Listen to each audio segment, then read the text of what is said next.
Assalamualaikum, selamat pagi. Itulah nak melepas Mak Di dengan Anton Sri nak balik. Dan bila balik duluan hari ni, hari Isnin, Bang Yan antar. Itu pasnya tu. Lepas.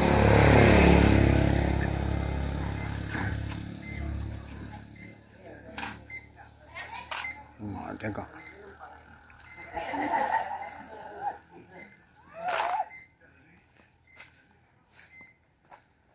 Ni orang nak melepas Mak Di nak hantar ke bandara. Ya. Ni pakai kereta Bang Yan.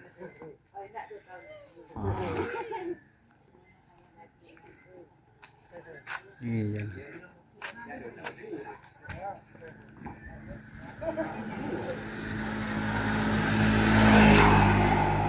Ni jalan ke Lawang, Seralawi.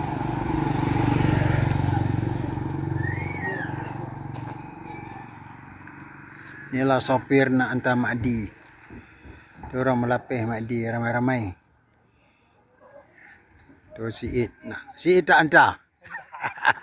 Ya, ini sopirnya ini aja.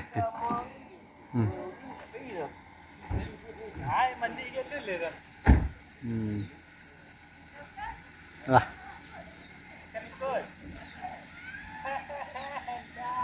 Mak Di dahuluan pergi balik ke Malaysia. Yang hantar Mak Wan.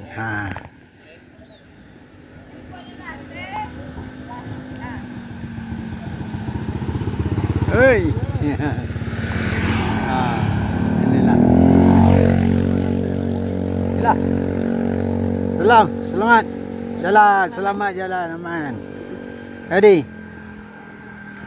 Bye-bye driver. Hantar. Okey. Okey. Selamat jalan. Sampai jumpa lagi di Malaysia.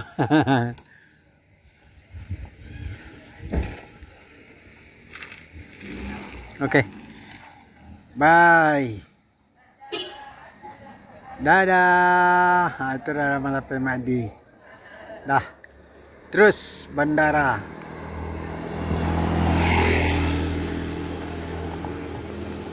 Kita Mak Di dah lah jalan dah.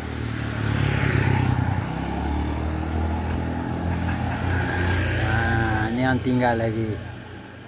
Ni rumah Kak Epi tu kan dia renovate.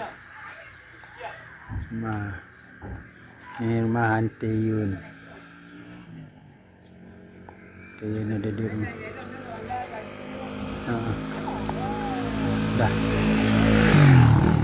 Okey. Sekiannya dulu pagi ni ya, berita dari kampung.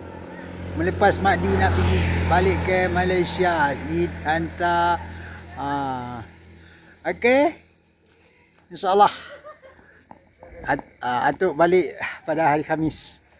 Assalamualaikum warahmatullahi wabarakatuh.